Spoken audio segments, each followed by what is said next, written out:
Mass Radio Show, Orange County's business talk show, focused on exploring topics of interest to CEOs who are leading middle market companies. With your host, Richard Franzi. And welcome to this edition of Critical Mass Radio Show and Podcast. And boy, do we have a good one planned for you. I am your host, Richard Franzi, and this is podcast episode number 1213, and it's our interview number 1527. You know, we've been on the air since 2009, and we're the longest running business podcast here in Orange County, California. Having a strong social media presence to represent your firm can be a game changer to making it big. From eye-popping social media content to a specific online image, Lighthouse Graphics does it all. Joshua Homme is here, and I've invited him specifically to share more about himself and the firm. Welcome to Critical Mass Radio Show and Podcast. Thank you, sir. It's good to have you here. Appreciate you having me. Okay, let's get this party started then. Why don't you tell us a little bit about Lighthouse Graphics, what makes kind of you guys unique in the industry and in the minds of your clients and prospects? Sure. All right. I was thinking about this as you're bringing it up. I think really for us, we're a web agency that focuses on design, development, a strong expertise in marketing. We take that and we pair it with kind of outside-the-box thinking along with the latest technology to create really custom, unique solutions for our clients. Your industry is so fast-moving. It seems to me that what worked a few weeks ago or a month ago or a year ago isn't as effective as it is any longer, right? It's not. And in fact, on that note, I mean, when I went to art school and, Photoshop, I think it was 1.0 had just come out. I mean, it's escalated way since then. Right. But it was changing even at that point so fast that I was like, you know what? I'm not going to go into student loan debt for all this. My teachers are practically learning this before they come right into the classroom. So I'm like, you know what? I'm just going to go do the School of Hard Knocks and learn on my own and get all the experience I can working for other plenty of different types of design firms all over different medias and expertise. So how is it and what is it that is your kind of originating competitive advantage that you're using it kind of within your firm for the long-term success? You know what? I don't think it's so much a competitive advantage. It's what we have is really what's always been there in my mind. It's understanding who your clients are, right? What their needs are, and then understanding their clients and how they're trying to get in touch with them. With that, it all stems back to kind of thinking about it. It's I grew up in my grandfather's radiator shop in Costa Mesa. Oh my goodness! Born and raised Orange County. I can proudly raise my hand to say that. Very few can actually say that. But I grew up watching him interact with clients just one-on-one, building personal relationships where he was their trusted mechanic. So anytime they had problems, anytime there were issues, even outside of his radiator expertise, they came to him first. And they trusted him enough to know that if he says, nope, you don't need that, they don't need it. So that's why they kept referring, and he had a very successful business for all those years, many, many years. So I've adopted those core principles and those philosophies into our business, not knowing it obviously at the time, but really just treating those. I mean, it kind of stems to the golden rule. Treat others as you want to be treated. Okay. I heard my kids were watching DuckTales the other day. They said the golden rule is those that have the gold make the rules. It's not quite like that. I had to correct them to say, no, it's the influence not, of TV. Exactly. No, it's treating others as you want to be treated. Right. Whether it be from a customer standpoint, client, patient, however you want to refer to them. It really is. It's about treating them as you want to be treated. Well, I find that very informative and interesting, maybe even gongable, because what you're saying is that regardless of the industry, being you're going to play it? Go ahead. So our loyal listeners know, right out of the gate, here with Josh Wilhelm, we got a gong on the show, so that means go back in time and re-listen to kind of what he was talking about relative to his grandfather's shop. Regardless of what the service or product is, if you can become the trusted source to the client? Because like in car repair, in web design and marketing, there's a lot of unknowns. Sure. And there are a lot of people who will sell you things you don't need, right? I think the parallels, while it's a completely different space and Sure. time, I can see the underlying principles are kind of consistent, right? Absolutely. I mean, I would say if we were to record every conversation with clients, almost every single call has at some point saying, you don't need to spend money on that. And they go, are you sure? Yeah, and exactly. And it becomes Hello. oftentimes where people are saying, wait, you're not going to push me to go this route, or Right. others have told me that I needed it. No, I mean, if you've got, just because you have the money to spend doesn't mean that you should spend it on whatever someone else is advising you. Yes. You know, take a look. And again, that's what roots back to our core philosophy for us, is understanding what the client is needing. Mm-hmm. They oftentimes don't even know. Right. Or know how to get it done with the platform and technologies that Right. you're aware of, right? You're consultative selling. I mean, would think. I can take my car to a mechanic and say, I think I need this because it's making this weird sound. Right. I could be way off. Right. And the same goes for, Especially in this day and age when cars aren't what they used to be. My son-in-law has this Toyota with a couple 100,000 miles on it, and the check engine light came on. And so he and I, over the weekend, we're looking at it. And it's a pretty simple layout, right? You know where the carburetor is and Sure. the air intake is. And you can actually touch things and physically, mechanically make them operate. Where in today's cars, you open up the hood, you go, what the heck? And that's what's in your world today too, right? well, yeah, I mean, you hit it earlier, is technology is advancing so fast. I mean, it's just the equivalent of cars and technology. It's the same kind of thing. But, you know, it was interesting when kind of talking with recently some of our clients, one of which has actually been on your show before. Yes, he has, more than once. He's a Rodney, good man. Yeah, Rodney and Randy over at Yes. Care Partners. Love them. I reached out to them, and it's always good to get that validation of what you perceive to be reality, but also get that back from your Right. clients. And I asked them, I said, you know, what is it that or ended up being the source that drew you to us? Why did you choose us over Yeah, right. our competitors? Good question. And his answer was great. I mean, it was, you got to know us. You came into our office. You got to understand who we were. You sat down when you really didn't have to. You could have just sold it right over the phone. Instead, you came in, took the time to really get to know us. Wow. Good for you. Good to ask your clients why they did business with you. So That's it's good. if I didn't already gong it, I'd have you gong it again, but we can't be too many because then it dilutes the value of them. I know, audience, but trust me, asking your clients why they chose to do business with you can be so illuminating. Absolutely. Especially if you're not as involved in the front end process, or maybe you just don't realize what's going on. So let's move on. You talked about your clients. Is there a successful niche or an area where you focus Lighthouse Graphics on, the type of clients, markets, segments, something that you can share with us? Yeah, absolutely. We primarily focus on the B2B world, so businesses doing business with others. Okay. They're usually providing services of some type, so examples would be CPAs, lawyers. I mean, there's a plethora of Right.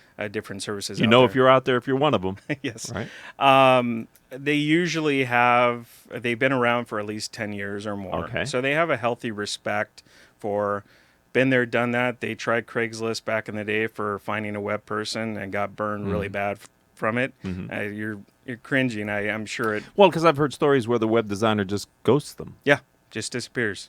Takes some money and runs. Right. I mean, I would say 9 times out of 10 throughout the day, we hear some horror story of past experience. Wow. Either they're currently in it, or you know they still have the scars to Right. prove it. But so they have a healthy respect for really what they're looking for, an expert to really help them out, and they've got the budget. They don't obviously have Bill Gates and some of the others' budget to be able to spend, but they have Right. a healthy respect for understanding that they need an expert to help them out in these areas that they don't have expertise.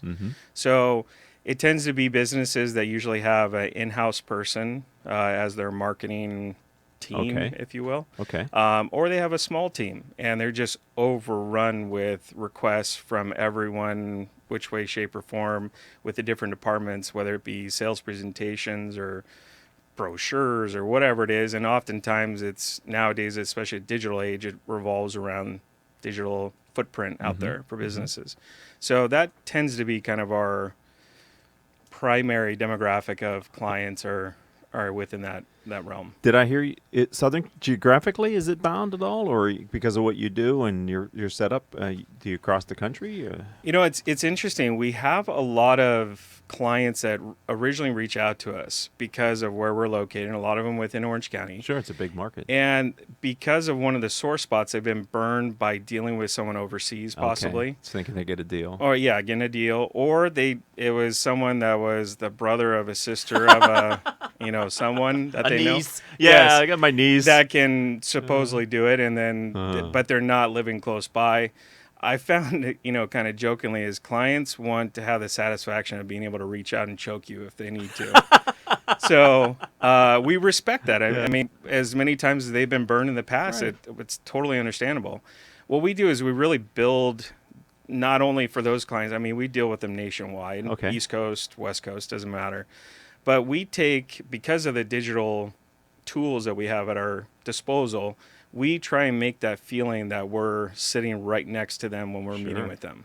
So we take it to the next level where we don't technically have to, Okay. especially after you've earned their trust and Right. you've earned their business. But again, it all stems back to having that relationship. You can't have the relationship with someone that you're just talking to over the phone. Right. You want to be able to see their mannerisms and their facial expressions, and Right. you get a lot from Sure you learning do. from that. So Interesting. Let's keep moving on then. This is great. We're talking with Joshua Homme. We're talking about Lighthouse Graphics.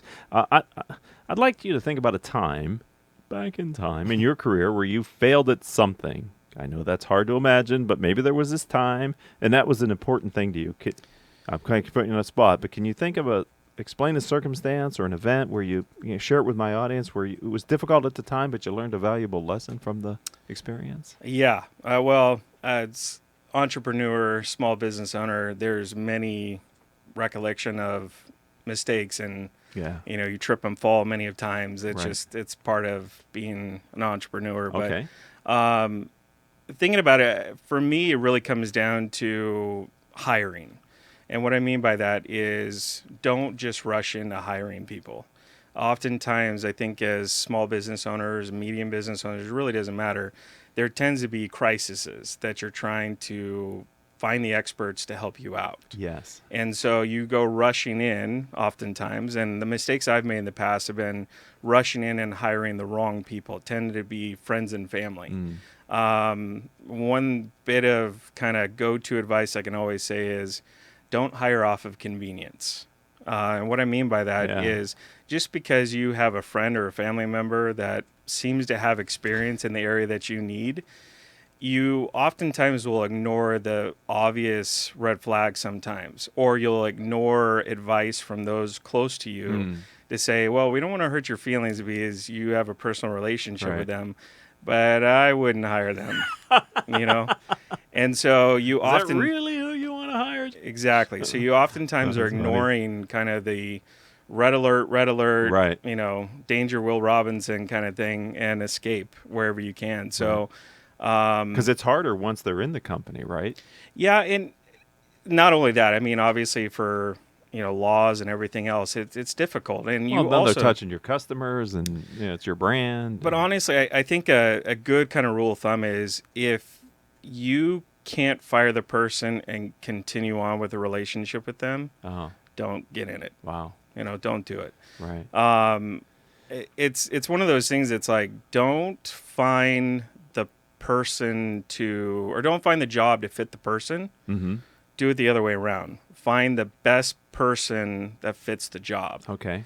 Really focus on, I mean, nowadays with online and everything else, you have the gambit, you have the world to be able to pull from on resources. It's not like it used to be where, within a certain mile radius, you can only pull from talent. Now you got the world. You do, especially with the way you're set up with your infrastructure. So we're moving through a set of questions here, and I love to ask the unintended consequence since my latest book deals with them. But explain a strategic decision, Josh, that you made that had an outcome that was different than what you thought or your team had intended it to be. Do you have one? I think kind of rolling off of what I was previously talking about with not hiring, off of convenience. We had recently kind of come off we were licking our wounds from a couple bad experiences of hiring. a whole team, and we were a little, just kind of shell shocked, and we needed the help though. And so we took a different philosophy. We're like, you know what? We're going to really take our time. We really need someone yesterday. Yes, work needs to be done. But we're going to take a different approach. It's not going to work if we keep repeating the same thing, and we're going to keep getting the same results. Sure. So took it really slow in finding the right people. We also decided to take it a little bit different once we figured we'd find the right people, that we would take the introduction of work and really get them trained properly. Well, we didn't realize it at the time, but taking the time to really go through a very thorough vetting process with the new team members, that we actually attracted the ideal candidates we were looking for. Oh, wow. Those that had what we all had on the team, which is, like-minded philosophies and really treating others like you would want to be treated, things like that. Your culture. Yeah, exactly. And it turned out that it attracted the right type of team members that we were looking for. And so much so that I was hesitant at first of giving them the workload that we were wanting to give them. I wanted to dump it on them and say, okay, go to town. Yeah. But, I was really kind of holding back because I didn't want to freak them out and go, oh, well, this is way too much. But they actually have helped. Just this year, our first 2 quarters have been the best that this company's ever seen. Yeah. So, Woo-hoo. I mean, it's a direct result. It can actually be monetized based off of their direct efforts. Well, that's a positive unintended consequence then. Very positive. They happen. That's They do. one of the 3 Dr. Merton said was a positive effect. Absolutely. All right. Well, we have a few minutes left here on Critical Mass Radio Show and Podcast, and I'm wondering if you could share with our audience where you get outside perspective and insights to help you lead and grow Lighthouse Graphics, sir. I'm a firm believer that you need to surround yourself with smarter people than you, because you don't have all the answers. Okay. So even our team members, all of our team members in some form or another are smarter than I am. They have expertise in areas that I'm not going to be a jack of all trades, an expert of none. I'm going to let them be an expert in the key areas that they do really well. So in that respect, they're smarter than me. I don't have the same knowledge in the areas that they do. Right. So that's a big piece of it, is making sure that our team, especially on a leadership level, is truly made up of those that in a lot of ways are smarter than I am. And I'm the first one to admit that, but they're just an excellent team. So that's one area. I subscribe to a couple different webinar services out there. I've kind of followed some of the philosophies and concepts of Dave Ramsey with EntreLeadership. So yeah, it's you can never learn too much. I mean, you can always learn something at the end of the day. Right. Whether Especially as you grow and scale your organization. Right? Exactly. Whether you have amnesia and you just forget it, and then you got to redo it all over again. But you need to be learning on a daily basis. All right, so let me ask you, my friend, your guiding principle, the core philosophy that you are using to build your unique culture that is Lighthouse Graphics. Can you share with us your guiding principle? Yeah, I mean, again, it goes back to treating others as you want. Okay. And when it comes to our team and really our organization, we all, it's kind of ironic thinking about it, is I said not to hire friends and family. Well, those that we hire eventually become family. Okay. We're a close-knit group. And even though some of our team members are spread across the country, we all every day love what we do. We're passionate about what we do. So we have common bonds also in that we're all, tend to be parents. So we've got kids. And so it becomes, as you add on one team member, you also inherit the other family members that come along with them. Sure you do. So our family has, exponentially grown from that standpoint. But yeah, I mean, I love the people we work with. I mean, they're just great, really good people. That makes working a little more enjoyable, doesn't it? Oh, I mean, it's to me the cherry on top. Right. Because we get up every day and we all say we love what we do. Well, that's great. That's just a little extra on top of it. Right. So that's great. 2 more questions here on Critical Mass Radio Show and Podcast for you. I'm going to have you back in the future. Josh, what's going to be different in 1, 3, or 5 years with Lighthouse Graphics? What's your vision? Where are you going? I won't stop until we've helped out the small to medium-sized businesses that truly need our help. And there's plenty of them out there. So it's hard to say because there's always new businesses popping up every single day. Right. But it's my mission to kind of repair the, bad habits that some of the select few have given our industry a bad name. Right. So, we're constantly picking up clients from East Coast to West Coast, and we'll continue that trend and going into wherever businesses are popping up, we'll be there to help them out. Okay. So yeah, it's a never-ending job. Okay. It's never-ending. Well, there's a lot of country out there, isn't there? There's plenty. And there's a ton of middle market companies, Absolutely. service providers, as you articulated at the beginning of the interview, that could benefit from working with you at Lighthouse Graphics, right? And I say to those that are even in our industry that technically would be our competition, that if you hold your weight in salt and you're good at what you do, there's plenty of a business out there for all of us. Right. So this abundance mentality. Absolutely. I mean, we work with other businesses that complement us, and we work with others that we complement them. So there's plenty of business out there. You treat your customers right. Doesn't matter what business you're in. Right. You'll get business. Right. The pie keeps growing. Huh? Absolutely. All right. So if someone would like to learn more about Lighthouse Graphics, how do they find you online? You can go to our website, lhgraphics.com, and you can also find us on Yelp too. Surprisingly enough, even a B2B market is on Yelp. So why? You know what? I think with the generational shift and being a lot more comfortable with online and using that as your research platform to start with. Okay. I mean, you've got a younger generation that tends to be in the role of researching for our services. Right. Yeah. And they use Yelp when they're going checking out the latest restaurant in town. So when it pops up organically that, hey, you got some businesses that are what my colleagues are asking me to look into, and it shows up, it's a trusted source, so it works. Do you know that from experience that is a good platform, Yelp, for you to be on? Absolutely. So it's not anecdotal. I mean, you're. In fact, so much so, back in 2017, Yelp actually reached out to us in particular and asked to kind of partner with us on a beta program that they were trying out. And it was being able to work with our clients. Again, it stems from the building of relationships and getting to know our clients that they asked if we'd be interested in essentially reselling their services. Wow.